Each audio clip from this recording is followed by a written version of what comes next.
Media don't want to just hear you tout about yourself. Oh, well, I'm amazing because I made this really cool thing, or I'm an amazing fitness expert. Okay, that's great. Show us how. What's your expertise that you can share to the media outlet?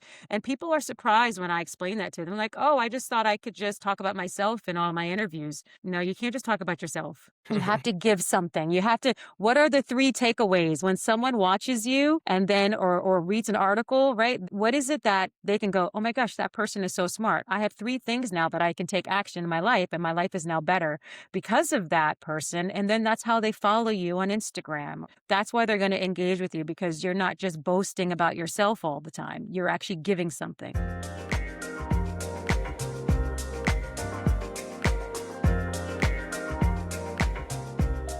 Welcome everyone. We are live and colored today with Nubia DuVall Wilson. She is a PR and media leader with over 20 years of experience. After graduating from Barnard College, Columbia University, she helped scale a high-end social club in Taipei, driving growth through events, advertising, and an MTV series that supported opening a second location within a year. She later led a PR and marketing for Bacardi's global travel retail division and went on to support major luxury travel brands including Marriott's Preferred Hotel Group, Staycation Island, and Eden Rock St. Barts. In 2015, she founded Cielo Consulting, delivering big agency caliber PR and marketing with a boutique collaborative approach for clients across lifestyle, travel, food and beverage, wellness, and more. Today, I'm really happy to have such prominent woman on today's show. Welcome, Nubia. It's a pleasure to have you. Thank you so much for having me, Kwame. You are welcome. Can you tell us more about yourself and what you do? Yeah, sure. Well, thank you for sharing that. My professional career started in another country. It started in Taiwan, and I'm really proud of that. I graduated from Barnard College, Columbia University, with a degree in English. I had a bachelor in English and a minor in religion, and so I thought I was going to be a journalist. I thought maybe I would be an investigative reporter or international correspondent. I really wasn't sure where, my career would take me, but I knew that I wanted to learn different languages. I could speak Spanish. That's why Cielo is actually a Spanish word. It means sky or heaven in Spanish. And I could speak French, but I wanted to learn Mandarin. I thought it was important for me to adopt that language as well, and so that's why I went to Taipei, Taiwan, so that I could learn Mandarin as well as enjoy living abroad somewhere and having an adventure, and I did that in my 20s, and that's actually how I got exposed to PR and marketing. I really didn't. Now you can go to college and get a degree in PR. It's crazy. I'm like, I feel old. That was not an option when I was in college.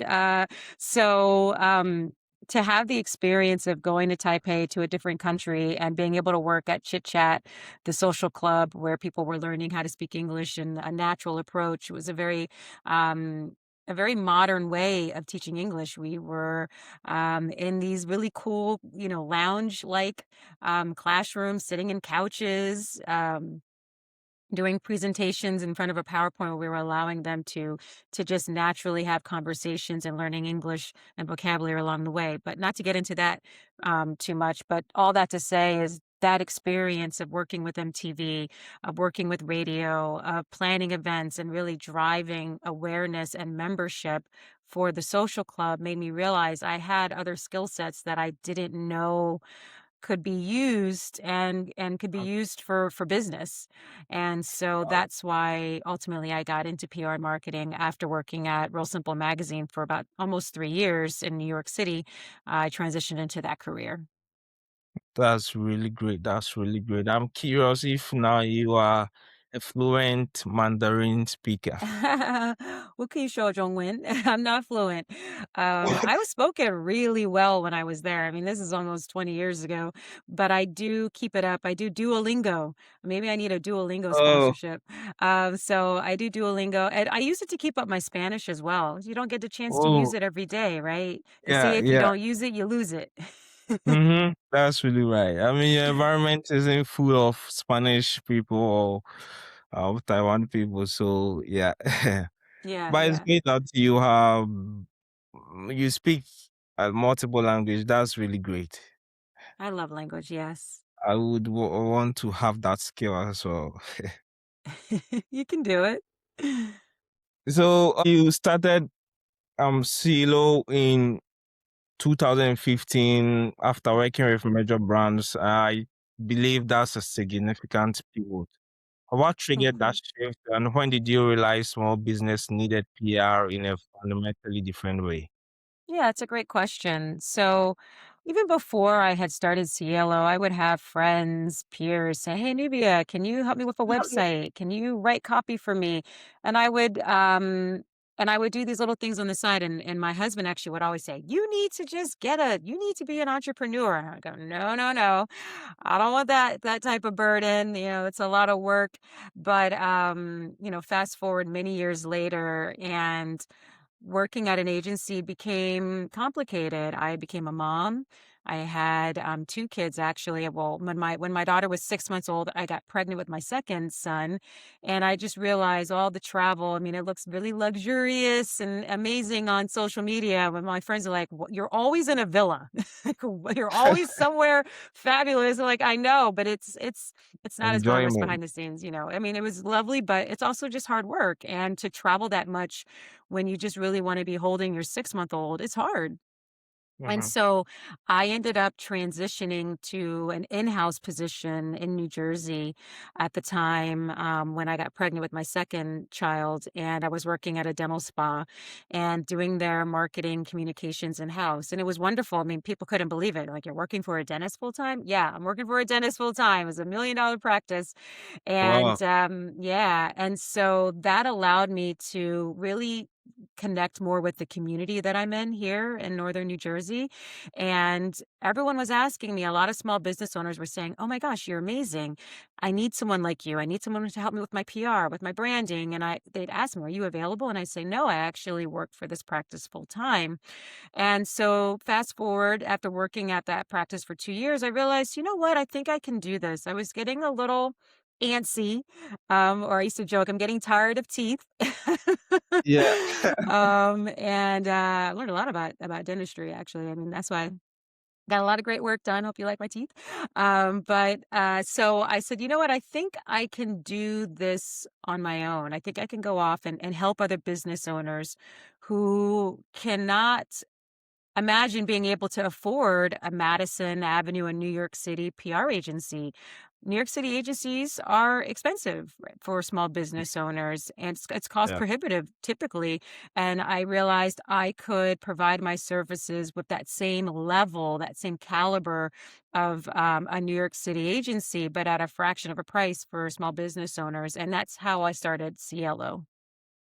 Oh, okay. And when did you realize small businesses needed PR?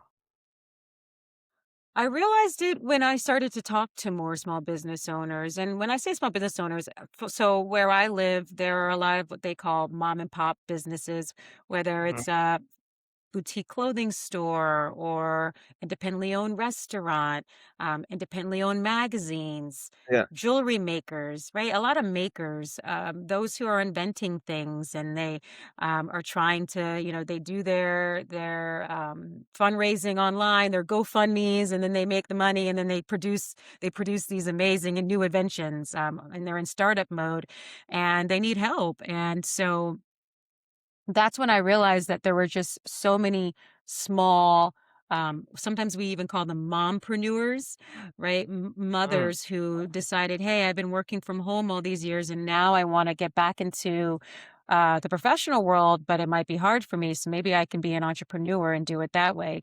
So there are a lot of mompreneurs where I lived as well. And so before I before I asked my company or told my company, "Hey, I'm gonna start my business. I'm quitting," I actually had been networking, and I had 2 clients already before Mm, I quit, which I highly recommend for those. I know there are a lot of people right now who might be thinking, "Oh, I wanna go off on my own." And I'm not saying don't pay attention to your full-time job, you gotta make sure you're getting your full-time job done, but it yeah, does help that's if you right. can, right? Because you never know, and so I did that. My full-time job, I was still dedicated to, I was still, um, driving results, but I was burning that midnight oil and working on starting Cielo with my website and on all of those things, and so couple months later, it took about 3 or 4 months, I came to my company and I said, "I'd like to I'm gonna start my own business, I'm quitting, and I still have projects that I'm finishing up for you. Would you mind if I carry those projects over and kind of, Yeah. finalize them?" And the dental practice said yes, and that was really wonderful because they saw value in keeping me.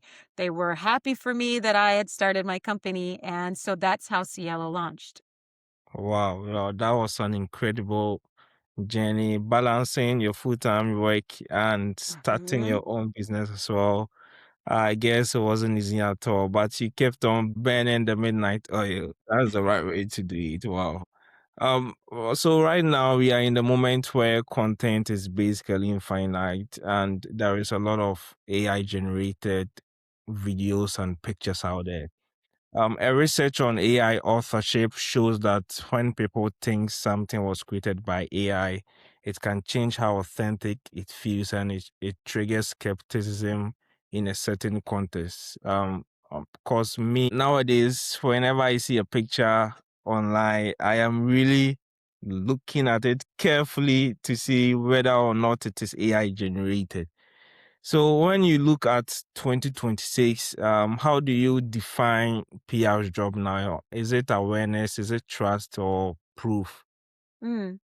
Yes, definitely. Trust, proof. PR is not going away. You need to have PR. And I like to explain to people PR is not just getting coverage in a newspaper or a magazine or being on TV. PR is everything that you do online and when you walk out the front door of your home. So Hmm. the way that you interact with your neighbors, your community, that is PR as well. Especially now when everyone has a phone.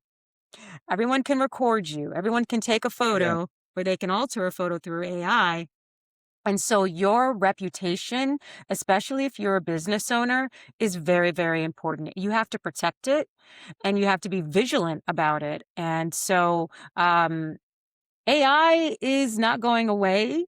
And I like to talk about the positive side of it, which is leveraging the fact that now people can find you within seconds through AI. And that's why it's so important to have a strong presence on social media, to have other media outlets quoting you, talking about you, because AI is constantly pulling resources. You need to Yeah. have that third party endorsement for them to be able to pull resources that are mentioning you. Hmm. Your website is going to be important too, but you can't just have a website. You have to have other entities that are pulling that have your name on it or have your image or your voice. Wow. And it feels we have shifted from a world where people believe what they see to a world where people are always skeptical of everything they see online. Because Mhm. AI can make every brand look perfect on the surface, but right now the public is looking for a third party validation.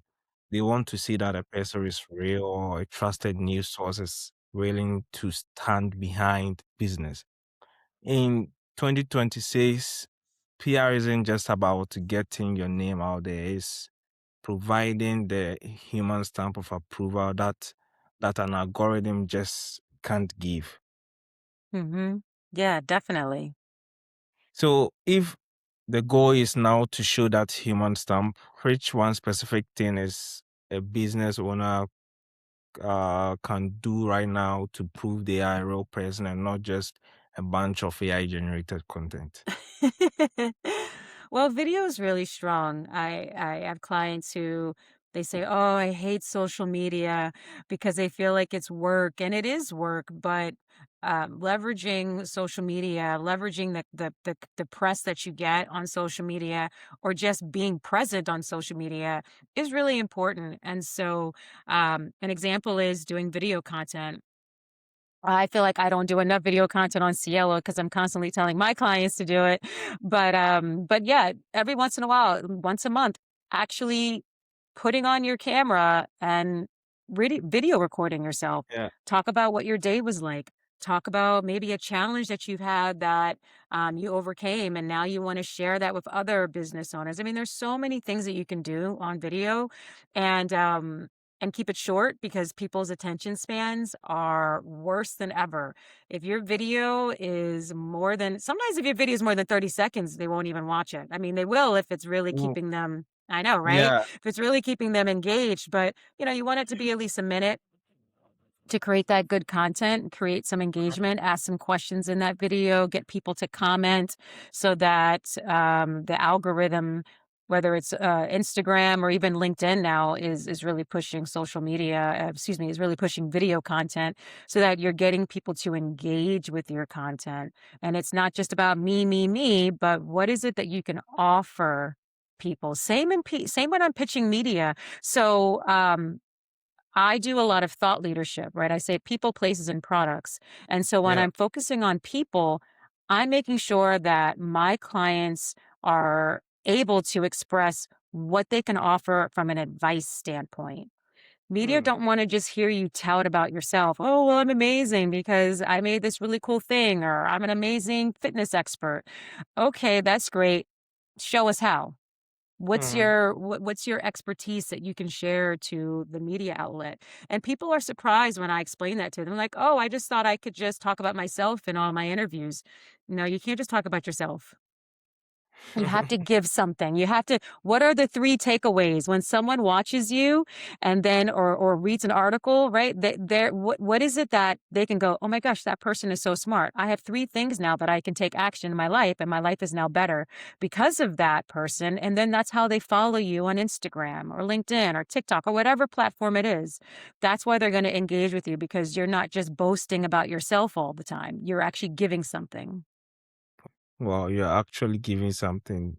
Mhm. And one thing I'm gonna take from it is that whenever you put something out there, there has to be some key takeaways people can really get from that content, and not just put it out there for putting it or for posting its sake. Wow, that was Yes. really powerful.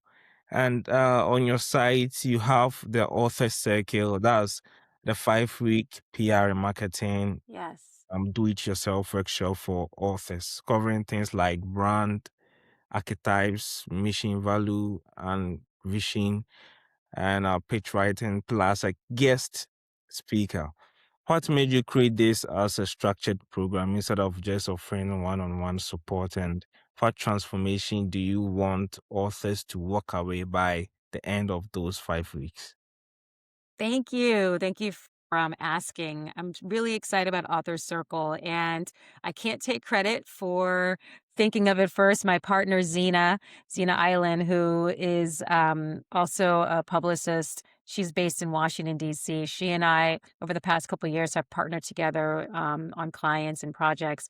And both of us love working with authors. And she said, you know what? What if we put together a program where we're helping authors DIY, do it yourself, for their PR and marketing? Because it's really, really hard to publicize your book. Even if you have a publishing house behind your book, after a year, they don't do anything because they've moved Yeah. on to the next author. And it's not that they don't like your book or don't believe in it. It's just they got to move on. And so you're like, but I still have a new book that's only a year old. What am I going to do with it? You can publicize it. I have clients that have had books that are 20 years old and I still get them mentioned. And Oh, so, yeah, And then on the other side, there's a self-published author. I've been self-published twice, and that's a whole different hustle because you're doing everything. And it's Wow. really hard to wear all those hats. And so Author Circle gives those who either have already written a book or want to write a book or they're in the process of writing a book, it gives them the tools to learn how to brand themselves with their book because it is a different strategy. Yeah. Um, and then understand from that branding, understand their audience, all the different people who would read that book, engage with it. And then from there, teach you how to write a pitch, how to Mm, pitch media, how to work with media. So it's very interactive.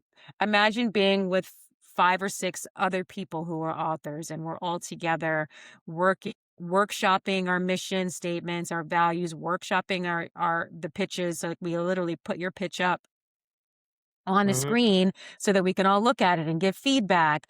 And then there's so many resources that authors can use to learn about media leads for free.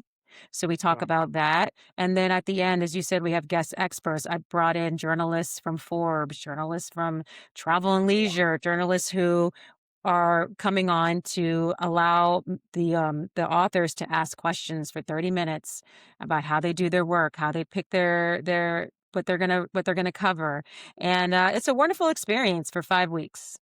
Wow, well, I love the structure of that program, and because it's one thing to have a great story to tell, but it's another thing to entirely have the tools and the confidence to actually share it with the world. And what I like about it is you are not just helping them get the praise, but you are helping them get an organized, clear message and positioning and show up consistency. And Exactly. a lot of authors have a strong book, but no plan to communicate it. So a program like the Author Circle definitely fills that gap. Yes, yes, and we do it multiple times a year, so it's great. I love it. I love it as well. Um, Google's quality rater guidelines talk about evaluating content through a framework called the EE80. That's experience, expertise, authority, and trust. In plain language, the internet is rewarding credible, proven source more than ever. When you are building a PR strategy for a small business, what are the end signals you are trying to stack that actually translate into authority? Hmm. Yeah, that's a good question. And I think it goes back to thought leadership. So many of my clients, they come to me because most of them have something, right? They have a restaurant, a book, a product, and they want that thing to receive exposure. But But I always say to my clients is, yes, I can get your restaurant reviewed. I can get your product reviewed, but also you are the face of this company, right? You are the face of Mm, this brand. And sometimes entrepreneurs don't want to be. They're like, but I want to be behind the scenes. I don't want to be in front. Said, but people want to know who is behind a brand. yeah. And you have many famous corporate companies out there. We all know those CEOs names. Why? Because they put themselves front and center, and we Exactly. become devoted to those CEOs. And it should Hmm. be the same for small business owners, and even more, because there's a reason why there's the term shop small, right? Shop Yeah. small because we want to support the neighbors in our community who have launched businesses. They struggle. They're having a Hmm. harder time than these bigger corporate companies that have all this money behind them and investments behind them. And so I really work hard to push my clients to be front and center, to get them interviewed on podcasts, to get them to do op-ed, opinion essays in publications, and to be on TV. A lot of my clients that are on TV have never been on TV before, Mm, and I media train them to prepare them, but it adds to that credibility, as you said, right? Now I can yeah. see who this person is that made this product, and I want that product even more. And Hmm. I know when I'm deciding if I'm gonna purchase a product and I'm online shopping, I often go to the website of that company and I look to see, is this a real business? Because let me tell you, I've noticed there are a lot of businesses, especially in the fashion accessories world, that are Yeah. fake. They use Oh, AI. They use AI to say, "Oh, this is the founder." There's an about page, and it looks a little dicey. Like, is this a real person? You start to Google, and the person has no online footprint whatsoever. wow. And I got duped once from one of these companies. Yeah, I did because I was just searching this. They said online, "Oh, we have to close our business because we just didn't do well. It's a fashion business."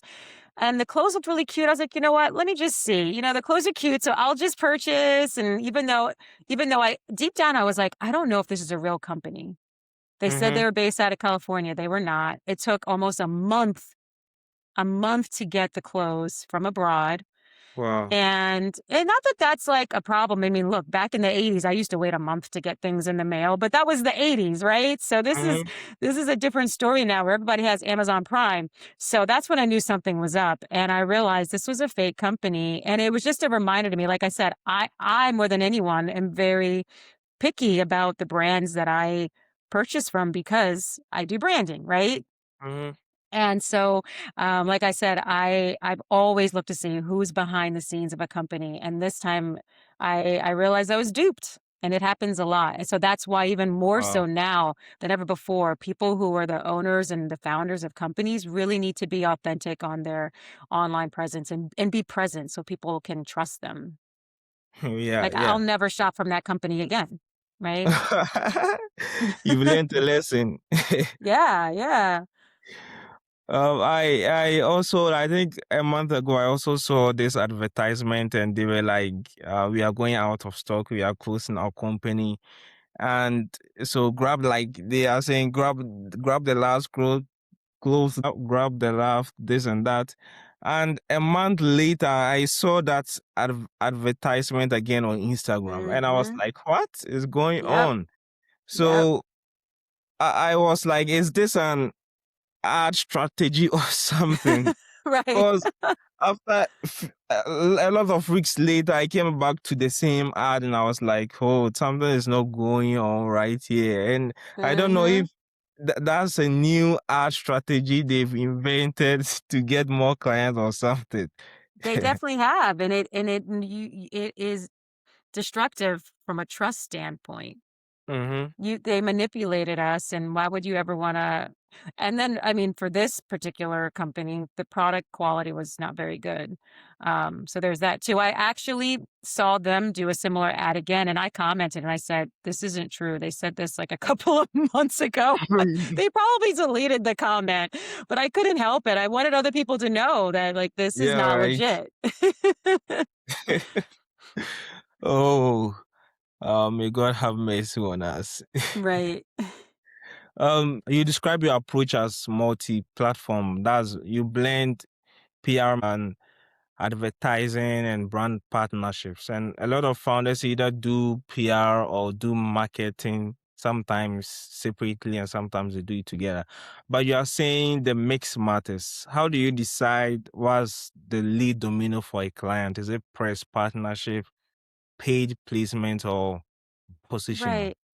It really depends on their goals. It's going to be different for every client. And actually, when I do my discovery calls, which is when someone says, "Hey, I think I want to hire you," I'm like, "Okay, let's do a discovery." I ask them a lot of questions about their business. I ask them why they think they need PR. And I ask them if they have a marketing budget, because quite frankly, to only do PR and not do any marketing is a disservice to your business. You really need to do both. That's what all the other big companies do because they have the funds to do so. So Cielo is clients like working with Cielo because we're able to do both. We're a one-stop shop. I handled all of Bacardi's travel retail or duty free advertising in their and the trade publications that covered duty free. And that's actually how I got my start in advertising. I didn't go to school for advertising or marketing or business. I Wow. literally was thrown into it in my first PR marketing job and learned on the ground and learned from my manager who was a great mentor. And so all that to say, that's what I like to bring to my clients is, all right, so I hear you that you think you just need to be on TV or in a magazine, but you also need to you also need to allocate some advertising dollars. Maybe you need to do some direct mail work with a media publication that has a strong e-newsletter with 500,000, recipients, so that we can get some conversion with a promo code and a discount for your product.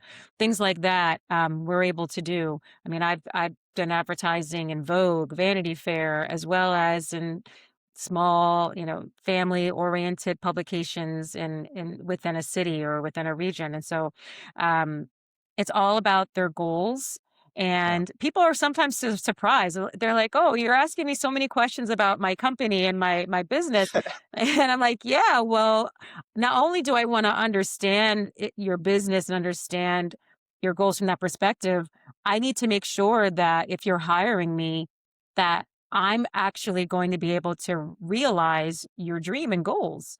And Yeah. in order to do that, it might not just be PR. And so that's really important to me. Sometimes I turn down business. I'm like, I'm just not the right one for you. You probably should do something else. Maybe you need Google pay-per-click ads, and I can connect you with Mhm. someone who does that. But that really means it's important for me to make sure that I'm vetting my clients as much as they're vetting me, so that I know that I can deliver for them. Yeah, yeah, yeah. That's really right because at the end of the day, you really have to understand their stories and where they want to go so that you can sync in with them. You can't just do some paid ad for them or get them out there without you really knowing what they are up to. Yes. Yes. That's really brilliant. Your team has decades of combined experience. As you think of the next phase of growth, what does success look like on the people side in the next 5 years? That's a good question. I'm trying to figure that out actually. Um, it's been an interesting couple of years. I actually have not grown as much as I normally would have, because I volunteered 3 years of my life on the board of education in my town, and you don't get paid to be on the board of ed in New Jersey. I can't speak for other states. You don't get paid, and so it was a huge sacrifice. I was actually president of the board of education in Uh, 2025, and that's a good, 8 to 10 hours a week of work. So I took on less business, and sacrificed so that I could support the students and teachers where I live. We have 7,000 students in my two-town school district. And so I am in that crossroads where I'm like, yeah, I want to build that business back up. And currently I'm looking in the healthcare space. I have two clients right now that are in the healthcare space. One is in the medical technology space. And it's a really fascinating time to be in med tech, and the growth and the innovation that's happening, supporting so many different diseases and health issues. My one particular client is in the lung cancer diagnostic space, which hasn't really changed much from a treatment and surgical perspective in almost like 100 years. And so I'm enjoying that side of growth right now. And then there's the medical concierge business that I'd like to get into. Health and wellness have always been strong categories for Cielo, and especially in the mental health side, because I'm a mental health advocate as well, for my passion projects outside of Cielo. But, so yeah, I think healthcare, and then also I love working in the travel space, food and beverage space, and so I see myself continuing to grow, in those verticals as well. uh, But Cielo will always be boutique. I don't want to have a Park Avenue office in New York City. I have my team lives all over the country, and we love that flexibility, and as do I. So that's what I foresee will still be the case in the next 5 years. wow, wow, wow. Cielo is gonna be an incredible company in the next 5 years indeed. I'm really excited to see the growth. Thanks, me too. Do you have any last remarks to give our audience? Sure, yeah, if you are thinking about entering the PR career, marketing career, and you ever want to talk to someone to get advice, I love mentoring people. I have interns as well. Please reach out. You can find me on my website, cieloconsulting.biz. And Cielo is a Spanish word, so it's Cielo. Doesn't sound always has as it is spelled. And then for those who are looking for PR and marketing support, who think that there's no way I could afford this, there's also I have a DIY program as well. It's called Cielo Compass, kind of Yeah. similar to Authorable, where Oh, I'm okay. leading you and teaching you how to do your own PR and marketing, and it's a fraction of Brilliant. the cost than having a typical retainer with me. So and also I can have clients all over the world. I've had clients in Paris. I've had clients in London, and not just in the US. And I am hoping to grow more of my international clientele over the next couple of years. That's really nice. That's really nice. I want to thank you for today's. You've shared a lot of insight and your perspective on PR. Thank you very much for sharing this. It was incredibly valuable, and I appreciate your time as well on being Now, today. thank you. Thank you so much for bringing me on. I love talking about this, so I appreciate it so much. You are welcome. You are welcome. So that will be a wrap for today's episode, guys. If you haven't subscribed, please make sure you click on the subscribe button. I will share Nubia's links in the description below in case you want to join the author circle for next year. Feel free to register and join. So that will be it for today. Remember, we are here to learn and grow as a community. Thank you very much for having time with me. See you in the Thank next episode. you.